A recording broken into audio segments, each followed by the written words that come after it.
जरा सोचिए, आप अपनी पत्नी को लगभग मृत घोषित कर चुके हैं, सब रो रहे हैं, चारों ओर सन्नाटा है, लेकिन अचानक वो उठ बैठती है और सबसे पहले जो शब्द उसके मुंह से निकलते हैं वो हैं, मेरा नाम सुमित्रा नहीं, मैं शिवा द्विवेदी हूँ।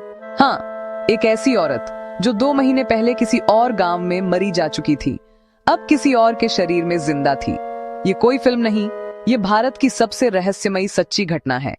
नमस्कार दोस्तों, आपका स्वागत है हमारे चैनल कलाचंद हॉरर टेल्स में। आज हम बात करने जा रहे हैं एक बहुत ही अनोखी, बहुत ही रहस्यमयी घटना की, जहां एक सामान्य सी लगने वाली गांव की लडीडी डेडकी अचानक ऐसा अनुभव करती है जिसे सुनकर आपके रोंगटे खद्दी दीढ़े हो जाएंगे। पूरी कहानी सत्यों पर आधारित है, हालांकि कुछ हिस्सों में सवाल भी हैं, लेकिन जैसा हमने स्रोत देखा है, यह घटना उतनी ही विचित्र रही जितनी किसी हॉरर फिल्म की कहानी। चलिए शुरू करते हैं। यह कहानी है उत्तर प्रदेश के फर्रुखाबाद जिले के गांव शारिफपुरा की। वर्ष करीब 1985 में वहां रहती थीं सुमित्रा सिंह नाम की एक लड़की, जो शादी करके अपने पति व बच्चे के साथ अपने ससुराल में थी। समय के साथ साथ सुमित्रा के व्यवहार में अचानक बदलाव आने लगे। एक एक करके उन्हें बेहोशी के एपिसोड्स आने लगे, आंखें ऊपर की ओर रोल होना, अचानक ट्रांस सामग्री, दांत झकझोरना। गांव वालों में भी डर फैल गया। फिर एक दिन सुमित्रा ने अपने आप को शिवा द्विवेदी के नाम से प्रस्तुत करना शुरू कर दिया, एक महिला जो 2 महीने पूर्व दिव्यापुर नामक स्थान पर मरी गई थी। उसने कई सारी बातें बताईं जो उस महिला के जीवन मृत्यु से मिलती थीं, और कमाल की बात, जुलाई 1985 को वह लगभग मृत घोषित हो गईं। पलकें झपकना बंद, नाड़ी सांस नजर नहीं आ रही थी, लेकिन अचानक वापस आईं। जादू की तरह एक जीवन लीन व्यक्तित्व में परिवर्तन हो गया। जब सुमित्रा वापस आईं, तो उनका व्यवहार पहले जैसा नहीं रहा। उन्होंने कहा, मेरा नाम शिवा है, मुझे मेरे बच्चों के पास जाना है, ये मेरा परिवार नहीं है जैसी बातें। उन्होंने गांव परिवार संबंधों के शब्द बदल दिए। जो पहले पापा कहते थे, अब पिताजी कहती थी। जो पहले चाचा थे, अब बाप कहने लगी थी। यह पुरानी नई पहचान में बदलाव इतना गहरा था कि उनके ससुराल परिवार ने भी कहा कि यह वही लड़की नहीं रही।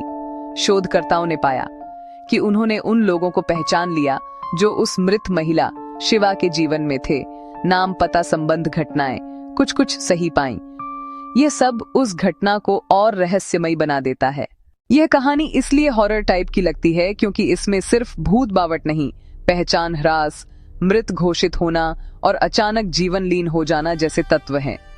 सोचिए, आप एक सामान्य लड्डी डेचकी की तरह जीवित बताई जा रही हैं, पर एक दिन आप मृत घोषित हो जाएं और फिर वापस आए, कहें मैं कोई और हूं।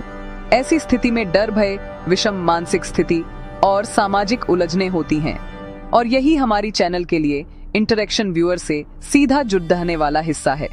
अगर आपके आसपास ऐसा हो जाए तो आप क्या करेंगे, या क्या आप मानते हैं कि आत्मा हस्तक्षेप हो सकता है, इत्यादि। दोस्तों, मैं यह साफ करना चाहूंगा कि जहां तक शोध में मिला है, यह घटना रिपोर्टेड है और एक शोध लेख में दस्तावेज है, लेकिन इसका मतलब यह नहीं कि हम 100% कह सकते हैं यह भूत था या यह आत्मा का हस्तक्षेप था। शोधकर्ता भी कहते हैं कि क्रिप्टोमनीजिया, पूर्व ज्ञापन वगैरह जैसी मानसिक प्रक्रिया की संभावना भी है। इसलिए मैं आपसे विनती करता हूं कि इस कहानी को मनोरंजन और हॉरर के हिसाब से देखें, किसी निष्पक्ष वैज्ञानिक निष्कर्ष के तौर पर नहीं। यदि आप खुद ऐसे अनुभवी हों या आपके जान पहचान में हो, तो कृपया टिप्पणियों में साझा करें। आपका अनुभव इस चैनल को और जिम्मेदार और सक्रिय बनाएगा। तो दोस्तों, यह थी आज की हॉरर रिपोर्टेड घटना, सुमित्रा सिंह का वो विचित्र अनुभव जिसमें रोजमर्रा की जिंदगी अचानक एक रहस्यमयी मौत दाय लेती है। उम्मीद है कि आप इस वीडियो से कुछ सोचेंगे, कुछ महसूस करेंगे। अगर आपको यह वीडियो पसंद आई हो तो लाइक और शेयर करना न भूलें। चैनल को सब्सक्राइब करें और बेल आइकन दबाएं ताकि अगली कहानी आपसे पहले ना छूटे। और हाँ, टिप्पणियों में लिखिए अगर आपका कभी ऐसा अनुभव हुआ हो तो हमसे साझा करें। अगली वीडियो में हम एक दर्शक स्टोरी भी शामिल कर सकते हैं। धन्यवाद, और अगली बार मिलते हैं एक और सच्ची प्रेरित हॉरर घटना के साथ। तब तक सतर्क रहें और डर के साथ साथ समझदारी भी रखें।